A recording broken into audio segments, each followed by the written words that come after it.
นี่มากินข้าวปุ้นน้ำกันเนาะ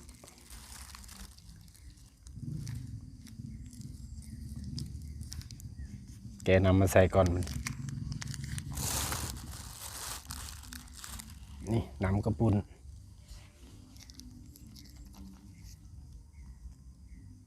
สดๆร้อนๆแกะก่อนพี่น้องเอ้ย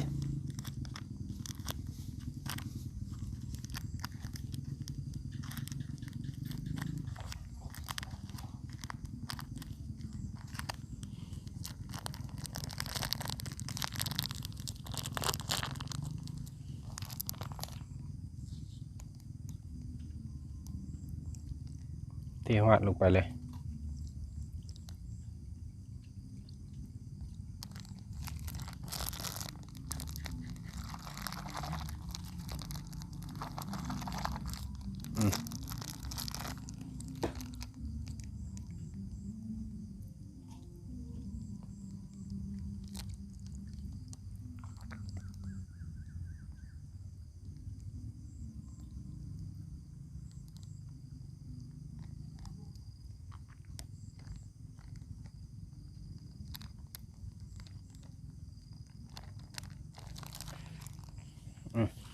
ไว้แต่นี่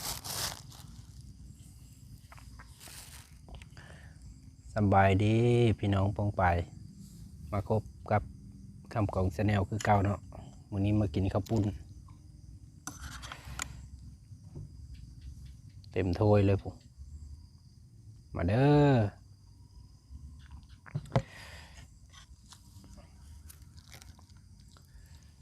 มากินน้ำกันเลยเด้อพี่น้องเด้อละแรงช้ำนี่มาแซ่บๆน้ำกัน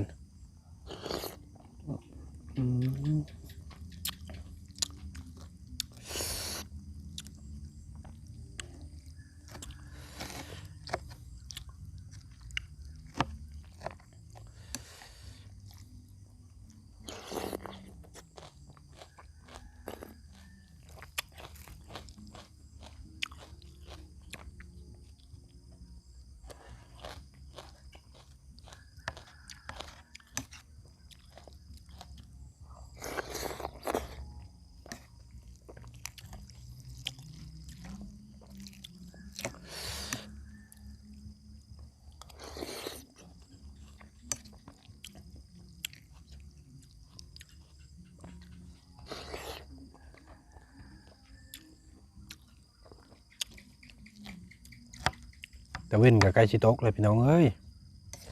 ใกล้ชิมืดละ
โอ้น้ำกระปุนกับโคตรแซ่บ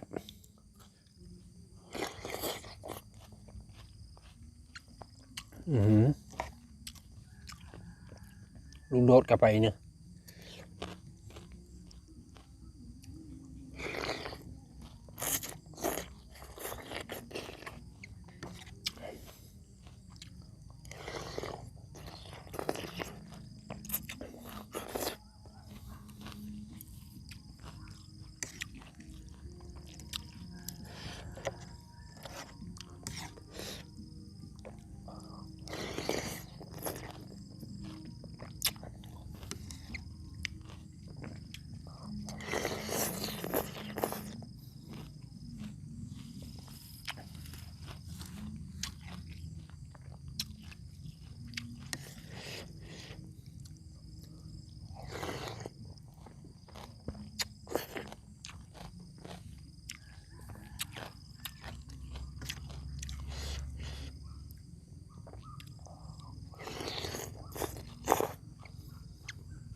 เอามาเฮานี่ก็ขอจบคลิปจำนี้เด้อพี่น้องเด้อตะเวนใกล้สิตกแล้วก็มันมืดแล้วเนาะขอบอกขอบใจที่เป็นกำลังใจให้เด้อ